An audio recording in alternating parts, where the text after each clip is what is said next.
గడిచిన వారం మధ్య మనలను కాచి కాపాడిన విధానమును బట్టి మన యొక్క జీవితములకు ఆయనను ఆరాధించేటువంటి గొప్ప మన యొక్క తరుణమును దయచేసినటువంటి విధానమును బట్టి మన పరమందు ఉన్నటువంటి తండ్రి దేవునికి నా హృదయపూర్వక కృతజ్ఞతాస్తుతులు తెలియజేస్తూ ఉన్నా. ఆ పరమ తండ్రిని మన రక్షకుడైనటువంటి ప్రభువైనటువంటి యేసుక్రీస్తు వారి యొక్క నామములో ఆత్మతోనూ సత్యముతోనూ ఆరాధించుటకు చేరవలసిన ప్రియ సహోదరి సహోదరులందరికీ క్రీస్తు ప్రేమను బట్టి నా హృదయపూర్వక వందనములు సమర్పిస్తూ ఉన్నానండి. నేటి ఆరాధన కార్యక్రమానికి అధ్యక్షత వహించి దేవునికి మహిమకరంగా నడిపిస్తున్నటువంటి సహోదరులు రాజు గారికి కూడా నా హృదయపూర్వక వందనాలు సమర్పిస్తూ ఉన్నా. అలాగే స్థానిక దైవజనులకు కూడా నా హృదయపూర్వక వందనాలు సమర్పిస్తూ ఉన్నానండి. మనము మరి యొక్క పాఠమును ప్రారంభించుకొని పోతూ ఉన్నాము. అదేంటంటేను నిజమునకు లోకములో అనగా ఈ ఆత్మ సంబంధమైనటువంటి జీవన విధానము దేవుని ద్వారా మనకు అనుగ్రహించబడిన తర్వాత, నేను చెప్పేది అర్థం కావట్లేదు. ఈ ఆత్మ సంబంధమైనటువంటి జీవన విధానము మానవునికి అనుగ్రహించబడిన తర్వాత ఎన్ని విధానాలు వచ్చినాయి? ఎన్ని విధానాలుగా విభాగింపబడ్డాయి? రెండు. ఒకటి లోక సంబంధమైనటువంటి మనుష్యుడు, రెండు ఆత్మ సంబంధమైనటువంటి మనుష్యుడు. ఈ ఆత్మ సంబంధమైనటువంటి వ్యక్తికి దేనితో సంబంధం ఉండకూడదని చెప్పింది గ్రంథము? లోక సంబంధమైన దానితో సంబంధం ఉండకూడదు. అలాగే లోక సంబంధంగా జీవించేటువంటి వ్యక్తికి దేనితో సంబంధం పెట్టుకోడు? దైవ సంబంధంగా దేవునితోటి ఏం చేయడం అనమాట, సంబంధము పెట్టుకోడు. ఇలాగున్న రెండు వ్యక్తిత్వాలు లేక రెండు విధానాలు మనకి స్పష్టంగా కనిపిస్తాయి. అయితే ఇప్పుడు మనం చెప్పుకున్నటువంటి విధానమును బట్టి ఆత్మ సంబంధమైనటువంటి జీవన విధానము ఎన్ని భాగాలుగా ఉంది? ఉందండి? ఒక్క భాగంగానే ఉంది. ఆత్మ సంబంధమైన జీవన విధానం ఒక్క భాగంగానే ఉంది. దాన్ని ఒక్కటిగానే జీవించాలి. లోకమంతట్లో చూసుకుంటే రెండు భాగాలు, ప్రకృతి సంబంధమైనటువంటి మనుష్యుడును, ఆత్మ సంబంధమైనటువంటి మనుష్యుడును. అయితే ఇప్పుడు ఆత్మ సంబంధమైనటువంటి మనుషునికి మళ్ళీ ఎన్ని విధానాలు ఉండాలి? ఒకటా అనేకమైనవా? ఒక్కటిగా బ్రతకవలసినటువంటి వాడు, ఐక్యముగా బ్రతకవలసినటువంటి వాడు క్రీస్తు ఒక్కడే గనుక తాను కూడా ఆ ఒక్కటే విశ్వాసమునందు ఒక్కటిగానే తన యొక్క జీవితాన్ని నడిపించుకోవలసినటువంటి వాడు ఇప్పుడు ఆ ఆత్మీయ జీవితాన్ని కూడా ఎన్ని భాగాలు చేసేసాడండి? రెండు భాగాలు చేసేసాడు. దేన్ని? ఆత్మీయ జీవితమును రెండు భాగాలు చేసేసాడు. దేనిని బట్టి ఆత్మీయ జీవితం రెండు భాగాలు అయిపోయింది? ఒక ఆత్మ సంబంధమైనటువంటి వ్యక్తి ఎవరన్నమాట? గ్రంథం మాట్లాడుకున్నటువంటి విధానమును బట్టి ఎవరైతే క్రీస్తును సొంత రక్షకునిగా అంగీకరించి క్రీస్తు నామమున బాప్తిస్మము పొంది ఎవరైతే క్రీస్తు ప్రభు యొక్క శరీరంలో అమర్చబడ్డారో వాడు ఆత్మ సంబంధమైనటువంటి వ్యక్తి. అవునా కదండి? వాడు ఆత్మ సంబంధమైనటువంటి వ్యక్తి. ఇప్పుడు ఆ వ్యక్తి పూర్తిగా ఎవరిని ఫాలో అవ్వాల్సినటువంటి అవసరం ఉంది? క్రీస్తును ఫాలో అవ్వాలి. ఎవరిని అనుసరించాలి? క్రీస్తుని అనుసరించాలి.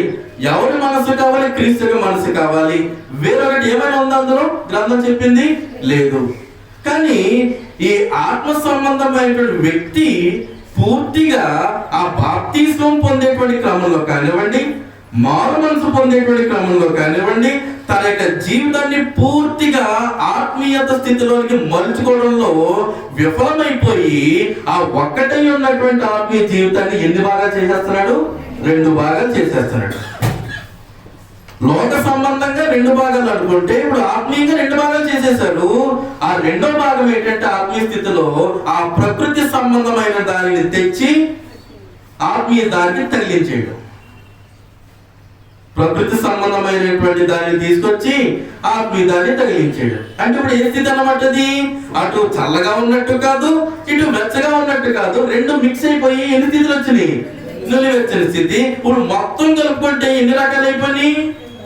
3 రకాలు. నెంబర్ 1 పూర్తిగా ప్రకృతి సంబంధమైనటువంటి మనుషుడు. నెంబర్ 2 పూర్తిగా ఆత్మ సంబంధమైనటువంటి మనుషుడు. నెంబర్ 3 అటు ప్రకృతి ఇటు ఆత్మ రెండు కలిపి కొడతాడు అన్నమాట. మొత్తం ఎన్ని రకాల మనుషులు అయిపోయారు ఇప్పుడు? 3 రకాలు. ఎన్ని రకాలు? 3 రకాలు. విభాగించుకుంది ఎవరు? దేవుడు విభాగించే స్థితిని లేదు. దేవుడు ఏర్పాటు చేసింది మానవుని కొరకు ఒకే విభాగము, ఒకటే విధానమై ఉండగా ఆ ఒకే విధానంలో మానవుడు నడుచుకునే దానికి విఫలమవుతూ అనుసరించలేక వాక్యాన్ని లోక సంబంధమైనటువంటి దానిని తెచ్చి దీనికి క్రోడీకరిస్తూ ఏం చేస్తున్నాడు అనమాట? ఒక్కటే ఉన్నటువంటి ఆత్మ సంబంధమైన స్థితిని చేతుల పాడు చేస్తూ తాను ఏమైపోతున్నాడు? పాడైపోతున్నాడు. నిజములకు ఆత్మ సంబంధమైన జీవన విధానములకు ఇంకొక స్థితిని చేర్చవచ్చా? ఆత్మ సంబంధమైన జీవన విధానములకు ఇంకొక స్థితిని చేరిస్తే అతను పూర్తిగా ఆత్మ సంబంధమైనటువంటి వ్యక్తిగా ఉండేటువంటి అవకాశం ఉందా? దేవునికి జ్ఞానంలో దేవునికి కుమారుడిగా ఉండాలనుకునేటువంటి వ్యక్తి, దేవునికి కుమార్తెగా ఉండాలనుకునేటువంటి వ్యక్తి లోక సంబంధమైన స్థితి ఒక్క సున్నైనను పొల్లైన కలిగి ఉంటే ఆత్మస్థితిలో సంపూర్ణ అవుతున్నాడా? కొరింథీయులకు రాసిన మొదటి పత్రికలో మాట్లాడుతున్నాడు. దీని కొరకు మనం ఆలోచన చేయబోతాం.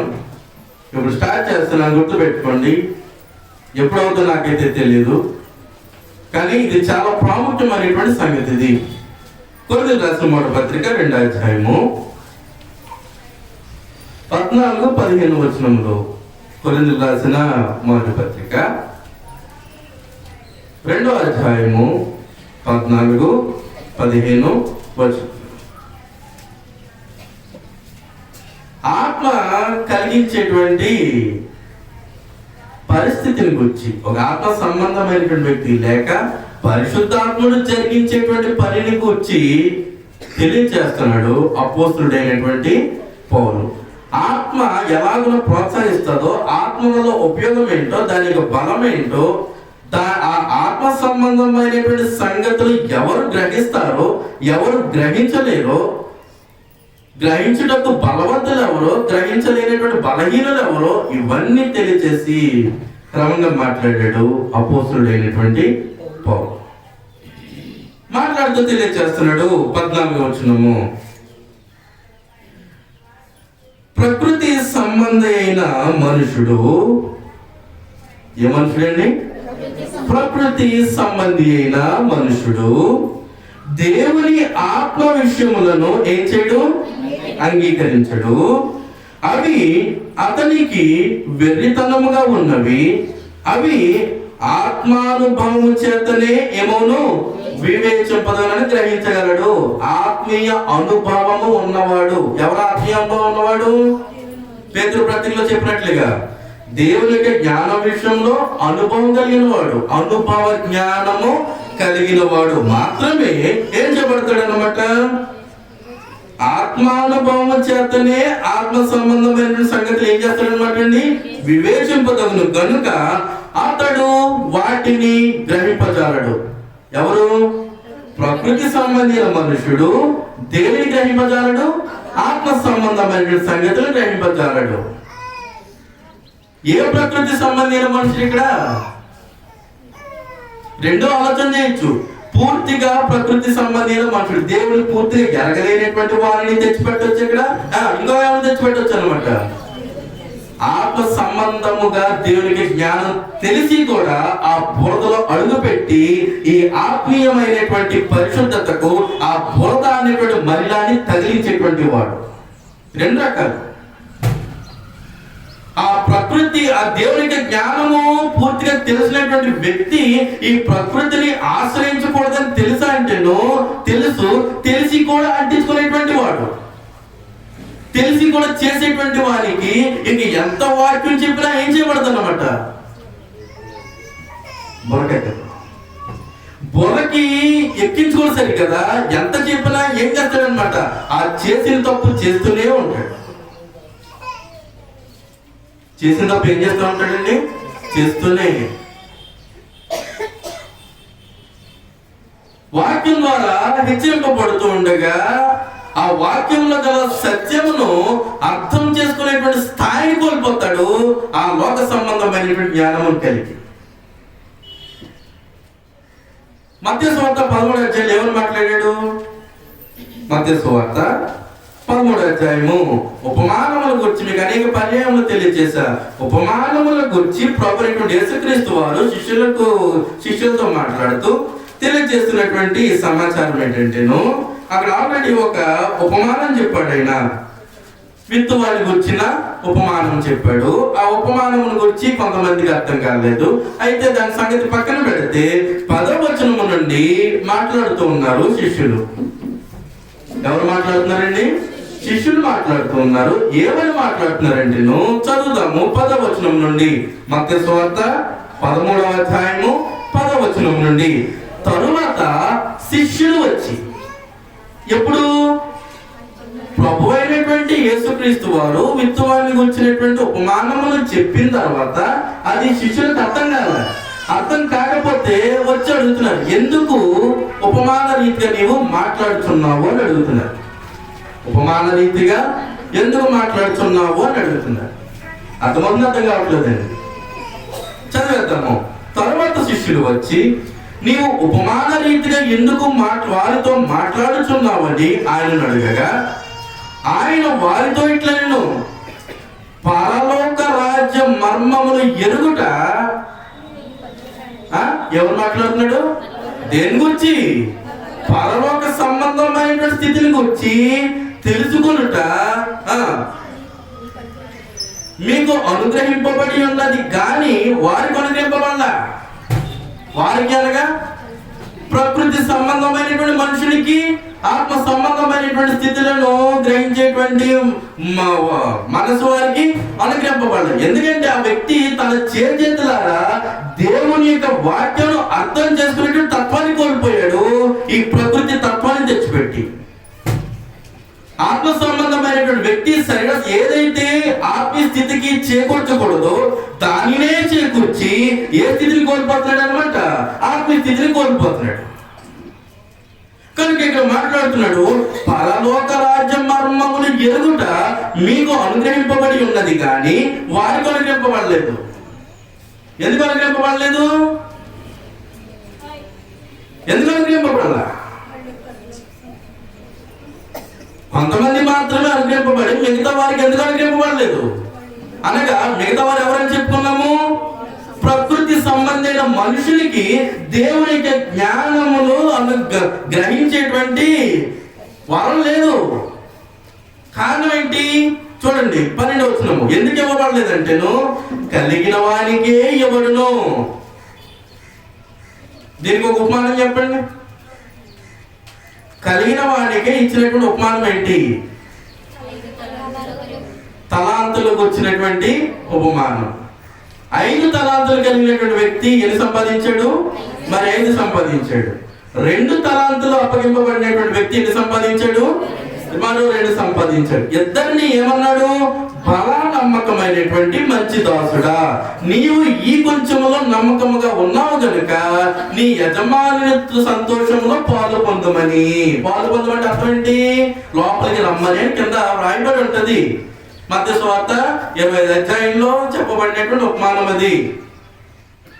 అయితే 1 తలాంతు తీసుకున్నటువంటి వ్యక్తి, ఎన్ని తలాంతులు? 1 తలాంతు. అతను ఏం చేశాడు?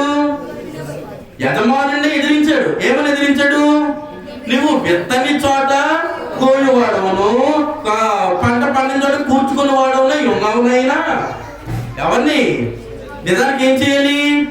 ఆ 1కి 1 సంపాదించవలసినటువంటి అవసరం ఉండగా సంపాదించకుండా ఆ బాధ్యతను అప్పగించినటువంటి యజమానుని ఏం చేస్తాడు అనమాట?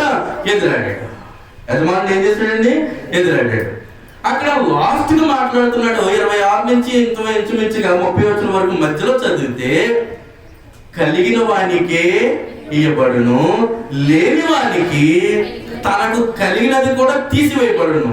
ఆ 1 తలాంతు కలిగినటువంటి వ్యక్తికి ఆ 1 తలాంతు తీసి ఎవరికిచ్చాడు? కలిగిన వానికి. ఆ కలిగినటువంటి వ్యక్తి ఎవరు? 5 తలాంతులు గలవాడు. ఇచ్చాడే లేదా? ఉన్నది కూడా ఊడిపోయిందా లేదా? అది అందుకన్నమాట. ఎవరైతే ఆత్మీయ స్థితి కలిగి ఉంటారో వారికి పరలోక రాజ్య మర్మములు గ్రహించేటువంటి వరము. ఎవరైతే ఆత్మీయ స్థితి కలిగి ఉండక అట్టి ఆత్మీయ స్థితికి చేకూర్చకూడనటువంటి ప్రకృతి స్థితిని చేకూరుస్తారో వారికి గ్రహించేటువంటి వరం లేదు. వారు ఎప్పటికీ గ్రహింపరు. మందబుద్ధి గలవారు. ఎంత బోధించినాను అదే మాట్లాడుతున్నారు చూడండి. కలిగిన వానికే ఇవ్వబడును, వానికి సమృద్ధి కలుగును. లేని వానికి కలిగినది వాని యొద్ద నుండి తీసివేయబడును అని చెప్పి, మరియు this is the important words. ఏమని మాట్లాడుతున్నా చాలా జాగ్రత్తగా చూడండి. మరియు వారు ఎవరన్నమాట? ప్రకృతి సంబంధించిన మనుషుడు, దేవునికి జ్ఞానమును నేర్చుకున్న ప్రకృతి సంబంధించిన మనుషుడు.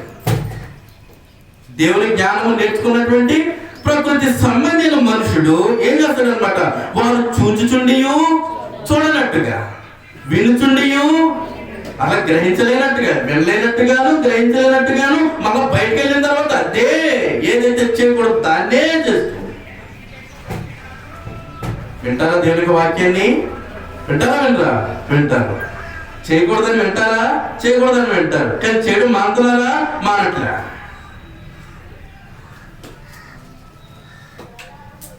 కానీ ఆ వ్యక్తికి విలన్ ఎవరో తెలుసా? వాక్యాన్ని బోధించేటువంటి వాడు. అంతేనా? వాక్యాన్ని బోధించేటువంటి వాడు ఆ వ్యక్తికి ఎలా ఉంటాడు అనమాట?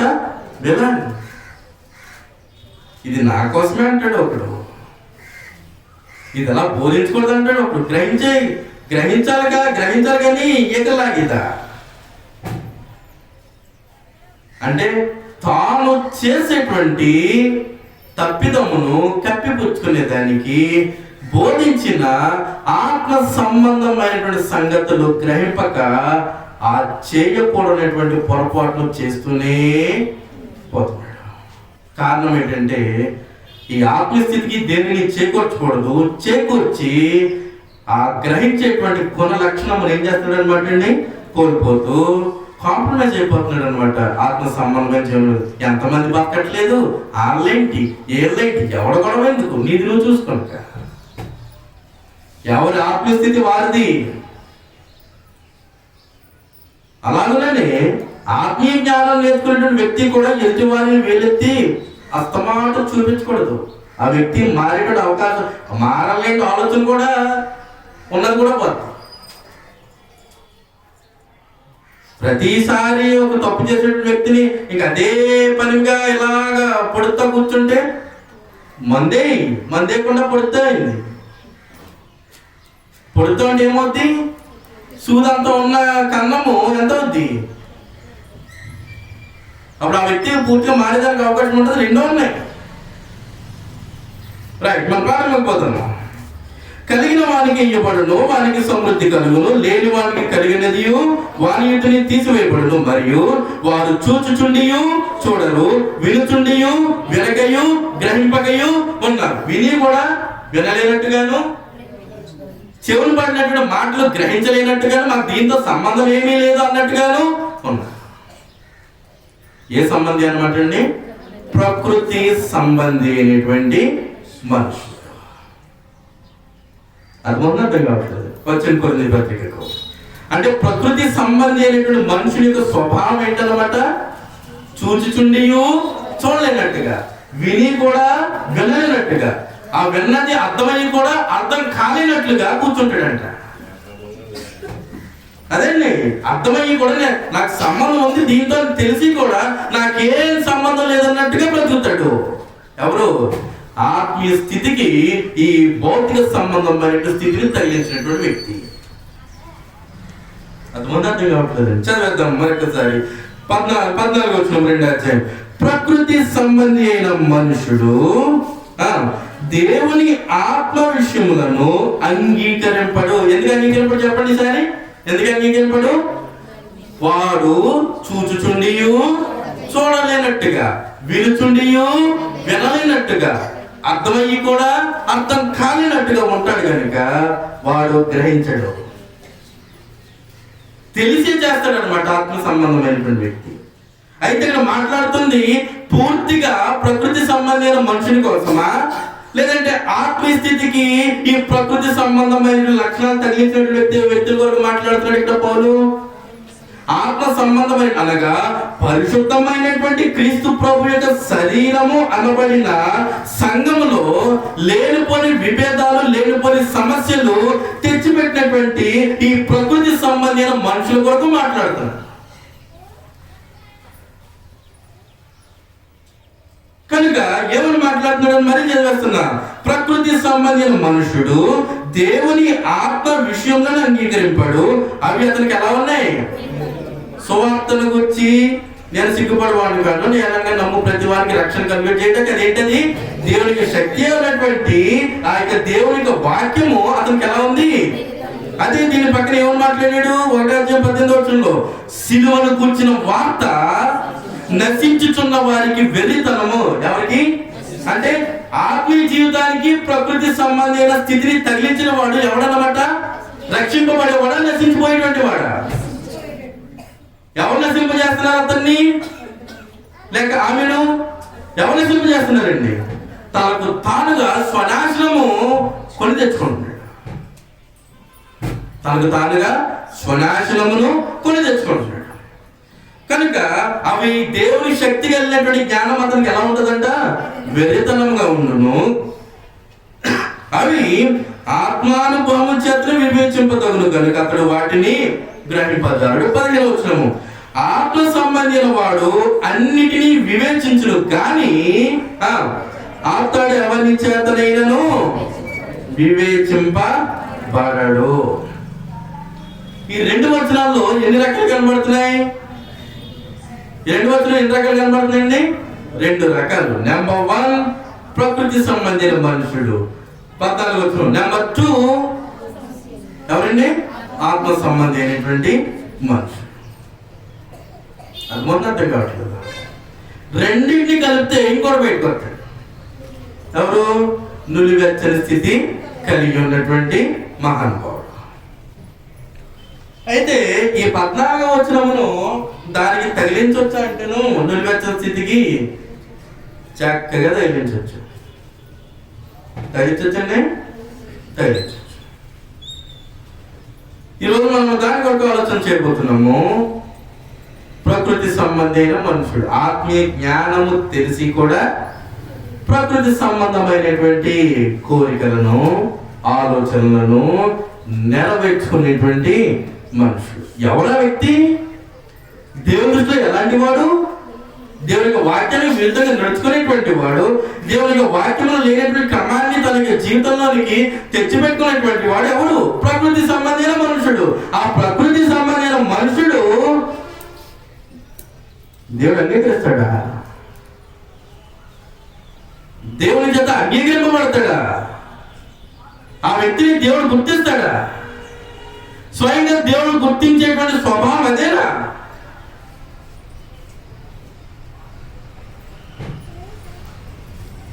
దేవుని యొక్క జ్ఞానము ఏం చెప్తుంది? మన యొక్క జీవితాలు ఎలా నడుచుకుంటున్నాయి? మనం ఆలోచన చేయవలసినటువంటి చాలా అవసరం ఉంది. వినేటువంటి వాక్యములకు న్యాయం చేకూర్చేలాగా జీవితము ఉన్నదా లేదా అనే సంగతిని గురించి ప్రతి ఒక్కరు ఆలోచన చేసుకుని బ్రతకాలి. ఆలోచన చేసుకుని బ్రతకాలి. లేకపోతే దేవుని ద్వారా అంగీకరింపబడినటువంటి స్థితిలోనికి స్వయంగా నా చేతులారా నేనే తీసుకుని పోతున్నానేమో. ప్రకృతి సంబంధమైనటువంటి మనుషుడు ఎంత బోధించిన దేవునికి జ్ఞాన విషయంలో ఏం చేయడం అనమాట అండి? గ్రహింపడు. ఎందుకు? అది గ్రహించేటువంటి బుద్ధి లేదు. అర్థం చేసుకునేటువంటి అర్థమైనటువంటి స్థితిలో ఆత్మీయంగా తన యొక్క జీవితాన్ని నడిపించుకునేటువంటి పూర్తి ఏకాగ్రత లేదు. ఎందుకంటే సగం ఎక్కడుంది?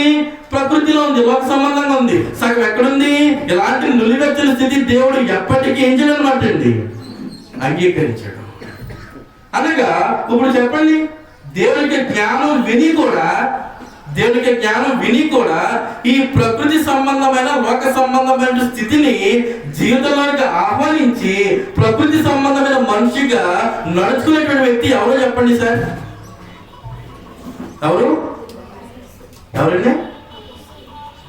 దేవునికి జ్ఞానం తెలిసి కూడా ఆత్మ సంబంధిగా క్రీస్తు యొక్క శరీరంలో బాప్తిసం పొంది అమర్చబడిన తర్వాత కూడా ప్రకృతి సంబంధ స్థితిని కలిగి ఉండి నడుచుకునేటువంటి వారు ఎవరండి? సాతాను స్వభావాలు. మీరు చెప్పేది కరెక్టే. ఎవరండి? సాతాను సంబంధులే.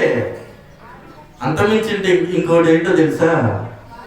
ఇప్పుడు బాప్తిస్మం పొందిన ద్వారా ఏం జన్మ అనుకున్నాము? క్రొత్త జన్మ. ఏం చేయబడుతున్నాడు? నూతన పరచబడుతున్నాడు. అవునా కదండి? బాప్తిస్మం పొందిన తర్వాత. అయితే ఈ ఆత్మీయ జీవితంలోనికి ఎప్పుడైతే ఈ ప్రకృతి సంబంధమైన స్థితిని తెచ్చిపెట్టాడో అది ఎవరన్నమాట అండి? నూతన పరచబడలేనటువంటి వాడు. బాప్తిస్మం పొందేసి నూతన పరచబడ్డాను అని అనుకుని నూతన పరచబడలేనివాడు. నూతన పరచబడ్డానని అనుకునేవాడు కానీ తన యొక్క జీవితంలో పూర్తిగా నూతన పరచబడలేనివాడు. దేవుని దృష్టిలో నూతన పరచబడలేనివాడు ఎవరు?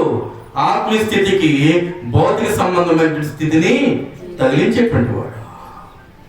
ఎంత దేవుని యొక్క వాక్యము బోధిస్తున్నా జీవితాన్ని మార్చుకోలేనటువంటి వారు ఎవరంటేనో నూతన పరచబడినటువంటి వారు. బాప్తిస్మము పొందిన తర్వాత దేవుడు అనుగ్రహించేటువంటి గొప్ప వరమై ఉన్నటువంటి పరిశుద్ధాత్మను పొందుకోలేనటువంటి వారు. ఎక్కడ?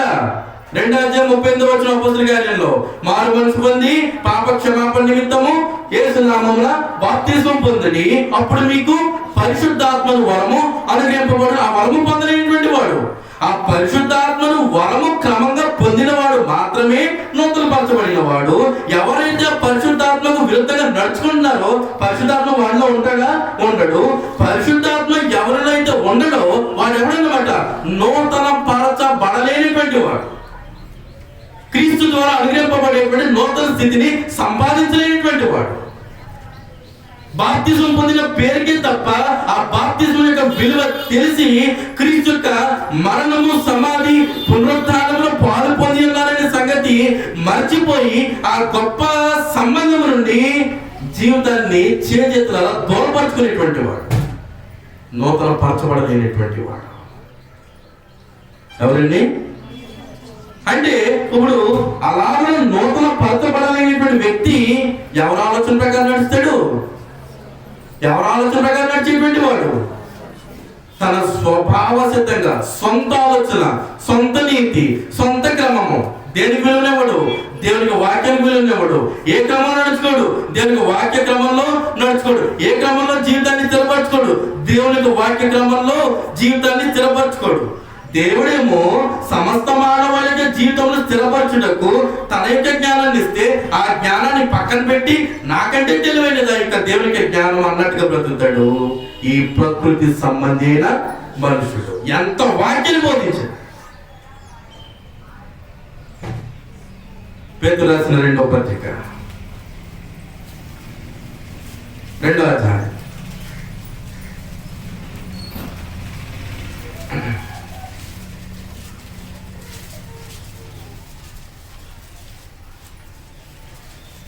పేతురు రాసిన 2వ పత్రిక 2వ అధ్యాయము 12వ వచనము తీసారండి. ఎవరి కోసం మాట్లాడుతున్నారు ఇక్కడ? క్రమంగా అబద్ధ ప్రవక్తను గురించి, అబద్ధ బోధకం గురించినటువంటి క్రమంలో మాట్లాడుకుంటూ వస్తున్నాడు. ఈ ఆత్మ అబద్ధ ప్రవక్తలు దేవునికి జ్ఞానాన్ని పూర్తిగా ఎరిగిన వారా? ఎరుగని వారు. దేవుని సేవను చేస్తున్నామని పేరు చెప్పుకునేటువంటి ప్రకృతి సంబంధమైనటువంటి మనుషులు. రక్షణ 12వ వచనం వారైతే ఎవరి కోసం మాట్లాడుతున్నాడు? వారైతే. ఈ అబద్ధ పాత్ర పక్కన పెట్టండి, అక్కడ సందర్భం అదే. ఇప్పుడు మన పాఠ క్రమంలోకి వచ్చింది. ఇప్పుడు వారైతే అనగా ఎల్లిట్లో పోవాలి? ప్రకృతి సంబంధమైన మనుషులు పట్టబడి చంపబడుటకి స్వభావ సిద్ధం. అదే నేను చెప్పిన పాయింట్. ఇప్పుడు the first point is that is స్వభావ సిద్ధంగానే నూతన పరచబడలేనటువంటి స్థితి కోల్పోయేటువంటి వాడు ఎవరంటేనో స్వభావ సిద్ధముగా పుట్టిన వివేక శూన్యములకు మృగముల వలె ఉండేది. ప్రకృతి సంబంధమైన మనుషులు ఎవరన్నమాట అండి?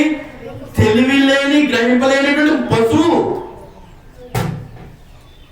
మమ్మల్ని పశువు అంటాడని ఎవరు అనుకోవద్దు. మిమ్మల్ని ఎవరిని ఏమనలేదు.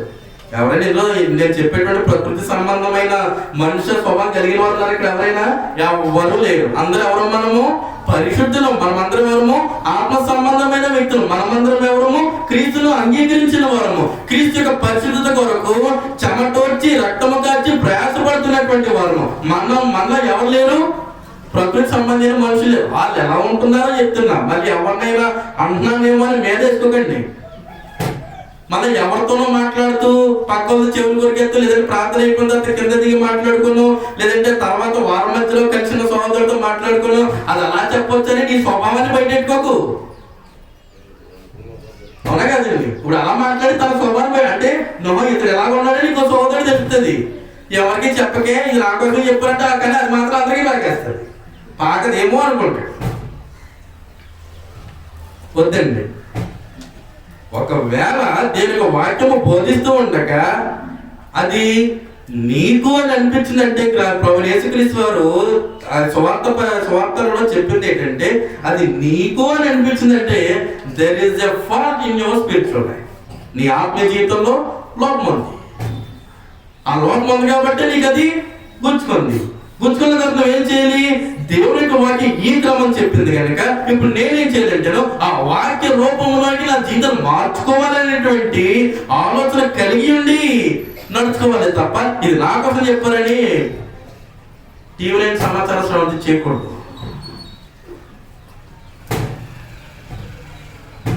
అర్థమంతా అర్థం కావట్లేదు. మీ కోసం ఎవరు ప్రచారం చేయకండి, బాగోదు. మార్చుకునే దానికి ప్రయత్నం చేయవలసినటువంటి అవసరం ఉంది. చదివేద్దాము. కనుక ఏమని మాట్లాడుతున్నాడు? స్వభావ సిద్ధం, సొంతంగానే. అలాంటి వారిని ఏమన్నాడు అన్నమాట? స్వభావ సిద్ధముగా పుట్టిన వివేక శూన్యములకు మృగముల వలె ఉండి. శూన్యం ఏంటది? వారి యొక్క వివేచన జ్ఞానం, ఆ ప్రకృతి సంబంధమైనటువంటి ఆ వివేచన జ్ఞానం లేక వివేకం ఎలాంటిది అనమాట అండి? శూన్యం. దేని ముందు? ఆత్మ సంబంధమైనటువంటి స్థితి ముందు సమస్తము శూన్యంగా వాడికి ఉపయోగంగా ఉంటుంది తప్ప దేవునికి ఒక తోటి ఆత్మ సంబంధమైన వ్యక్తికి ఎప్పటికీ ఉపయోగకరంగా ఉండదు. వివేక శూన్యములకు మృగము వలె ఉండి తమకు తెలియని విషయములను గురించి దూషించు తమ దుష్ప్రవర్తన వలన ప్రతిఫలముగా హాని అనుభవించు. ఏం చేస్తారనమాట అండి?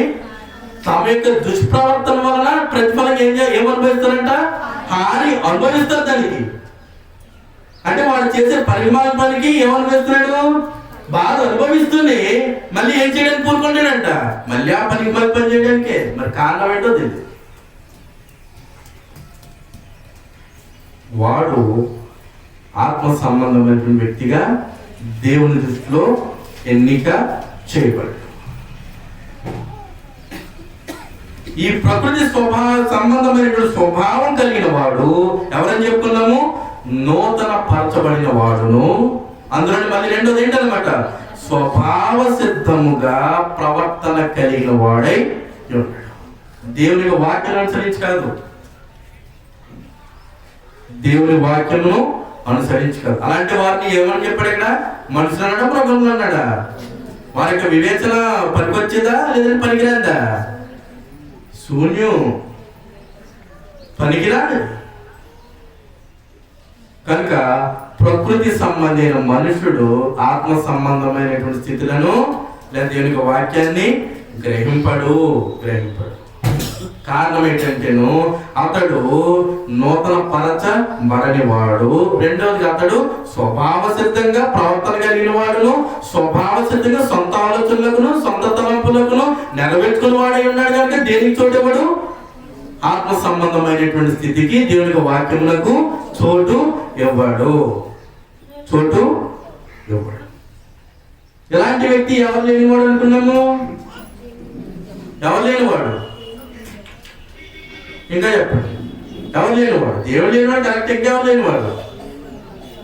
పరిశుద్ధాత్ముడు లేనివాడు. సర్వసత్యములోనికి నడిపించేటువంటి అసలైనటువంటి వ్యక్తి లేనివాడు. పరిశుద్ధాత్ముడు సర్వసత్యములో నడిపించే పరిశుద్ధాత్ముడు ఇంక నాలో లేకపోతే నన్ను నడిపించేటప్పుడు ఇప్పుడు నేను ఆత్మీయ స్థితిని, ఆత్మీయ ఫలము సాధించాలంటే కంపల్సరీ నాకు తోడు ఎవరు కావాలి? Compulsory must and should. ఎవరు? పరిశుద్ధాత్ముడు. ఆ పరిశుద్ధాత్ముడే నాలో లేకపోతే నన్ను ఎవరు నడిపించేది? ఆ పరిశుద్ధాత్ముడిని నాలో లేకుండా దూరపరిచేది ఎవరన్నమాట అండి? రోమిలకు రాసిన పత్రిక 8వ అధ్యాయం. రోమిలకు రాసిన పత్రిక 8వ అధ్యాయము 9వ వచనం. మనం అనేక సందర్భాలలో అనేక బహిరంగ కార్యక్రమాల్లో దీని గురించి ఆలోచన చేసాము. మరొకసారి ఈ పాఠం నిమిత్తం ఆలోచన చేయబోతాం. 8వ అధ్యాయము 9వ వచనము. 8వ అధ్యాయము 9వ వచనం. నా మాట వింటున్నారు అందరూ? నేను చెప్పే దేవునికి మాటలు అర్థమవుతున్నాయండి. రైట్, చదువుతాము. దేవుని ఆత్మ మీలో నివసించి ఉండేలా మీరు ఆత్మ స్వభావము గలవారే కానీ శరీర స్వభావము గలవారు కాదు. ఎవడైనను క్రీస్తు ఆత్మ లేనివాడైతే, క్రీస్తు ఆత్మ లేనివాడు ఎవరు అన్నమాట? ఎవరు? శరీర స్వభావము గలవాడు. ఆత్మ సంబంధమైనటువంటి వ్యక్తి ఏ స్వభావం గలవాడు కాదని చెప్పాడు ఇక్కడ. ఆత్మ సంబంధమైన వ్యక్తి ఏ స్వభావం గలవాడు కాడు, శరీర స్వభావం గలవాడు కాడు. అంటే ఇప్పుడు శరీర స్వభావం కలిగిన వాడు ఏ స్వభావం లేనివాడు? దానికి ఆపోజిట్, ఆత్మీయ స్వభావము లేనివాడు. క్రీస్తు ఆత్మ తనలో నివసింప చేసుకునేటువంటి అవకాశము లేనివాడు. ఎంత వాక్యం చెప్తున్నా చెవిని లేక ఆ వాక్యమును తన యొక్క జీవితంలో వట్టబట్టించుకునేటువంటి స్థితి లేనివాడు. మళ్ళీ చదివేదా? 9వ వచనం మళ్ళీ చదివేస్తున్నా. దేవుని ఆత్మ మీలో నివసించున్నట్లా. నివసిస్తుందా? నిజంగా బాప్తిజం పొందిన తర్వాత పరిశుద్ధాత్ముని దేవుడు మీకు అనుగ్రహించాడా? నిజంగా దేవుడు పరిశుద్ధాత్మని మీకు అనుగ్రహిస్తే మీరు ఎక్కడ నడిపింపబడతారు? మాట్లాడండి, ఎక్కడ నడిపింపబడతారు? మాట్లాడే పరిశుద్ధాత్ముడు చేసే పనండి. మాట్లాడాలందరండి. పరిశుద్ధాత్ముడు చేసే పనేంటండి? సర్వసత్యములోనికి నడిపించేటువంటి పని. ఎక్కడ నడిపిస్తాడండి? ఈ పక్కన ఉన్న వాళ్ళు ఎవరు మాట్లాడలే. ఎక్కడ నడిపిస్తాడు? సర్వసత్యములోనికి నడిపిస్తాడు. ఇప్పుడు ఆ పరిశుద్ధాత్ముడు లేకపోతే నడిపించేది ఎవడు? ఇప్పుడు పరిశుద్ధాత్ముడు లేకపోతే ఆత్మీయ స్వభావం కలిగిన వాడా? మీరు ఎందుకు గ్రహించలేకపోతున్నారంటే చెప్పిన వాక్యాన్ని ప్రశ్న తిరిగి చెప్పలేకపోతున్నారంటే వెంటనే కొత్త నిద్రలు నేర్చుకున్నారేమో. చేపలేక చేప ఏం చేస్తుంది? కొద్దిసేపు ఉంటుందా? అది అక్కడే ఉంటుంది. మా వెంకటేష్ గారి బాగా తెలుస్తాయి, పక్కనే దొరుకుతుంది ఆయనకి. అది అలా రాళ్ళ మీద ఉంటుంది. ఆ షాప్లో ఉన్నటువంటి ఫిష్ అక్వేరియంలో రాళ్ళ మీద అలా ఉంటుంది. కదులుతుందా? కదలంటే దాని అర్థం ఏంటి? పడుకుంది. దాని పని ఎలా ఉంటుంది? చూసినట్టే ఉంటుంది. అలాంటివి ఏమైనా ప్రాక్టీస్ చేస్తున్నారు కొత్తగా దేవుని సొమ్ముకుంలో. కనుక ప్రకృతి సంబంధమైన మనుషుడు వేటిని గ్రహించడు? ఆత్మ సంబంధమైనటువంటి స్థితిని గ్రహించడు, ఆత్మ సంబంధ సంగతులను గ్రహించడు. కనుక ఎవడైనాను క్రీస్తు ఆత్మగా పరిశుద్ధాత్మ లేనివాడైతే వాడే సంబంధి. ఏ స్వభావం కలిగినవాడు? శరీర స్వభావము కలిగినవాడు. ఆ శరీర స్వభావం కలిగిన వాడు పరిశుద్ధాత్మ చేత సర్వసత్యంలోనికి నడిపించే అవకాశం ఇచ్చాడా? ఎందుకంటే అతను ఆల్రెడీ కలిగి ఉన్నటువంటి శరీర సంబంధమైన స్థితిని బట్టి దేవుడు ఆల్రెడీ ఆ పరిశుద్ధ సంబంధమైన స్థితిని ఏం చేశాడు? తీశాడు. కలిగిన వాడికి ఇవ్వబడును, లేని వాడికి ఉన్నది కూడా. నీకు బాప్తిస్మము, నువ్వు బాప్తిజం పొందిన తర్వాత దేవుడు నీకు ఇచ్చినటువంటి పరిశుద్ధాత్మను ఏం చేయాలన్నమాట? వాక్యం వింటూ కూడా అంతకంతకు వృద్ధి పొందిస్తూ ఉండాలి నీ విశ్వాసం ద్వారా పరిశుద్ధాత్మను. అవునా కదండి? రోమన్ రాసిన పత్రిక 1:15 చెప్పింది ఏంటి? విశ్వాసము అంతకంతకు ఏం చేయబడాలన్నమాట? వృద్ధి పొందించబడవలసిన అవసరం. ఒకసారి చదివేద్దాము. ఒకసారి చెప్పండి. 1 చేయట పెట్టుకోండి. 8:9 చేయట పెట్టుకోండి. 1:17 ఎందుకనినా నీతిమంతుడు ఎలా బ్రతుకుతాడు? విశ్వాసము శరీర సంబంధమైందా, ఆత్మ సంబంధమైందా? ఆత్మ సంబంధమైంది. కనుక ఆ విశ్వాసం మూలంగా జీవించేటువంటి వాడు విశ్వాసం మూలంగా జీవించడానికి వ్రాయబడిన ప్రకారము ఆ బాప్తిజం పొందినప్పుడు ఉన్నటువంటి విశ్వాసం ఉంది. చూశారు? ఏ విశ్వాసము? బాప్తిజం పొందేటప్పుడు ఉన్నటువంటి విశ్వాసం చూశారు? ఉందా లేదా? విశ్వాసం లేకుండా బాప్తిజం పొందుతారు ఎవరైనా? అంటే బాప్తిజం పొందేటప్పుడు ఏది ప్రాముఖ్యము? విశ్వాసం ప్రాముఖ్యము. ఆ విశ్వాసం ఏం చేయాలన్నమాట? ఆ విశ్వాసం మూలముగా అంతకంతకు విశ్వాసం కలిగినట్లు. అంటే నువ్వు బాప్తిజం పొందేటప్పుడు ఏ విశ్వాసం అయితే నువ్వు కలిగి ఉన్నావో ఆ విశ్వాసాన్ని నువ్వు ఏం చేయాలన్నమాట? You have to develop your faith by the word of God. దేవుని వాక్యం ద్వారా ఆ విశ్వాసాన్ని ఏం చేయాలి? అభివృద్ధి పొందించాలి. అంతకంతకు ఒక్కొక్క మెట్టు. అది వృద్ధి పొందకపోతే ఆ బాప్తిజం పొందినప్పుడు ఇచ్చిన విశ్వాసం, కలిగిన విశ్వాసం చూసావు, ఆ విశ్వాసం కూడా ఏం చేస్తాడు? తీసేస్తాడు. ఆ విశ్వాసం తీసి ఎవరికి ఇస్తాడు? ఆ విశ్వాసం పూర్తిగా ఎవరైతే వృద్ధి పొందించుకుంటూ కలిగి ఉన్నారో వారికి ఇస్తాడు. అప్పుడు ఇచ్చిన పరిశుద్ధాత్మను చూశాడు. ఏది? పరిశుద్ధాత్మ వరము ఎప్పుడు? బాప్తిజం పొందేటప్పుడు. ఆ పరిశుద్ధాత్మ తీసుకెళ్లి ఆ పరిశుద్ధాత్మలో నడుచుకొని పరిశుద్ధాత్మ చేత నడిపింపబడిన వ్యక్తికి ఇస్తాడు. ఇంకా బలము చేకూర్చడాన్ని కలిగిన వానికి, ఆ పరిశుద్ధాత్మ కలిగిన వానికే లేని వారి యొక్క నుండి తీసే పరిశుద్ధాత్మ ఇస్తాడంటే ఇంకా బలం అవుతా లేదా? అంటే ఇందులో కూడా కొట్టించాలన్నమాట. అంటే పోటీలు ఉన్నాయి ఆత్మీయ జీవితంలో, ఉన్నాయి లేవా? అవి అవసరంలే. పక్కడు ఎంత సంపాదించాడు, మనం ఎంత సంపాదించాలి, ఇదే కదా. పక్కడు ఏ స్థాయిలో ఉన్నాడు, మనం ఇప్పుడు ఇంకా ఏ స్థాయిలో ఉండాలి. పక్కడు ఎత్తుగోడ కట్టాడు, ఇప్పుడు దాని మీద 3 వర్షాలు పైకి కట్టాలి. పక్కడు మోకాలు ఎత్తికి పునాది కట్టాడు, నేను నా మీదకి ఎత్తి కడతా. లేదంటే భవిష్యత్తులో ఈ ఏరియా డెవలప్ అయ్యే లోపల ఎవడు కట్టలేనంత ఎత్తుగా ఒక ఫ్లోర్ అంత ఎత్తు పునాది వేసేసి, ఇలాంటి ఆలోచనలు ఉంటాయి లేవా? ఇన్ని దాన్ని అవ్వడం మించిపోకూడదు. కనుక ఓ ఫ్లోర్ అంత ఎత్తు పునాది వేసేస్తే ఫ్లోర్ అంత ఎత్తు ఎవడో కట్టుకోలేడు, బయట ఉన్నవాడు తప్ప. అవునా కదండి? ఓ ఫ్లోర్ అంత ఎత్తు పునాది వేసి దాని మీద కట్టాడు అనుకోండి, 1 అంతస్తు 2 అంతస్తులే కనబడుద్ది, 2 అంతస్తులే కనబడుద్ది.